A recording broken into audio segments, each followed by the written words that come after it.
একটি শহরে ছিল একটি মারাত্মক চোর। সে দিনে কিংবা রাতে চুরি করতে থাকতো, তাকে কেউ বাধা দিত না। এক রাত সে তার গাড়ি থেকে পিছে ফিরে দেখে একটি বড়লোকী মেয়ে। সে তাকে গুলি বের করে মারতে থাকে। প্রচণ্ড গুলি করার পরে সে মেয়েটিকে মারতে সক্ষম হয়। তারপর একটি নির্দোষী মেয়েকেও সে মেরে ফেলে। তারপর সে গাড়ি করে চলে যাচ্ছিল, কারণ শহরের যত পুলিশ তাকে থামাতে পারবে না। একদিন সে খুব স্পিডে বাইক চালাচ্ছিল।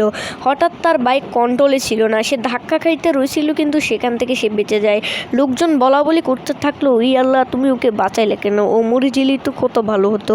তারপরের দিন থেকে সে ভালো হয়ে যায় এবং কি খুব সুন্দরভাবে বাইক চালাতো, কারোর সাথে ঝগড়া করতো না। ভুলেও যদি কারোর সাথে ঝগড়া হতো, সে সেখান থেকে কিছু না বলেই চলে যেত।